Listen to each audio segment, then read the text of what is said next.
আমার কেন যেন খুব ভীষণভাবে একটা জিনিস মনে হয় যে ৫ই আগস্টের যে ছাত্রদের আন্দোলনের মাধ্যমে আমরা যে একটা নতুন বাংলাদেশ পেলাম, এই বাংলাদেশটা মহান আল্লাহ রাব্বুল আলামিনের পক্ষ থেকে আমাদের জন্য একটা বিশাল রহমত এবং নেয়ামত।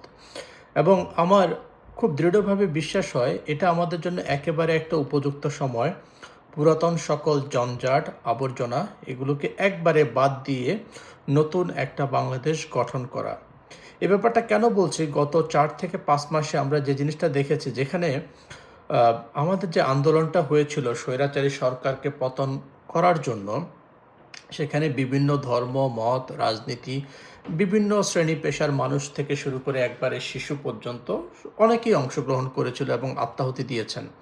কিন্তু এই আন্দোলনটার একেবারে কাণ্ডারি হিসেবে সামনে থেকে ছিলেন আমাদের ছাত্র জনতা, আমাদের বিশেষ করে আমাদের ছাত্র তরুণ সমাজ বা জেনজি প্রজন্ম।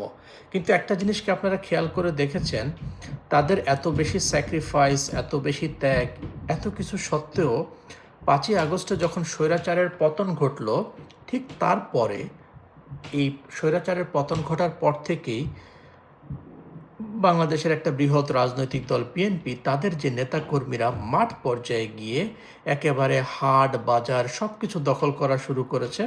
এবং আওয়ামী লীগের যেসব লোকজন ছিল তাদের জায়গায় নতুন করে বিএনপির লোকজন এসে ঠিক চাঁদাবাজি, সব কিছু ঘাট দখল, মাঠ দখল, সব কিছু বহাল তবিয়তে করে যাচ্ছে। কিন্তু এখন পর্যন্ত কি কোনো রিলায়েবল বা বিশ্বাসযোগ্য সূত্র বা তথ্য আপনারা পেয়েছেন? আমাদের এসব ছাত্রছাত্রী যারা আন্দোলনের মূল কাণ্ডারি ছিল, তারা তো আন্দোলন শেষ হবার পরেও বেশ কিছুদিন মাঠে ছিল, ট্রাফিক নিয়ন্ত্রণের কাজ করেছে। কই তাদের কাছ থেকে কি কখনো শুনেছেন এরকম কোনো রিলায়েবল তথ্য যে তারা কোথাও গিয়ে মাঠ দখল করেছে বা কারো কাছে গিয়ে চাঁদা দাবি করেছে বা কারো থেকে অর্থের জন্য হুমকি দিয়েছে? কখনো শুনেননি। আমি অন্তত কোনো রিলায়েবল সোর্স থেকে শুনিনি এবং আমি বিশ্বাস করি যে আপনারাও সেটা শুনেননি। তার মানে এখন এখানে আসলে আমাদের ভেবে দেখার সময় এসে গেছে যে আমরা আসলে কাদের হাতে নিরাপদ।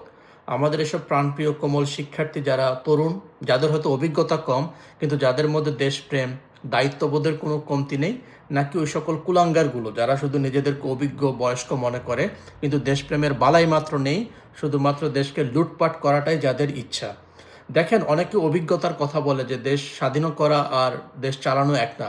আপনি আমাদের উপদেষ্টা দেখেন, আসিফ মাহমুদ, তিনি তো এখন পাপন আগে যে দায়িত্ব পালন করেছেন সেই দায়িত্ব করছেন। তিনি কি পাপনের চেয়ে কোনো অংশে কম দায়িত্ব পালন করতেছেন? মোটেই না, বরং আমার মনে হয় অনেক ক্ষেত্রে ভালো করছেন।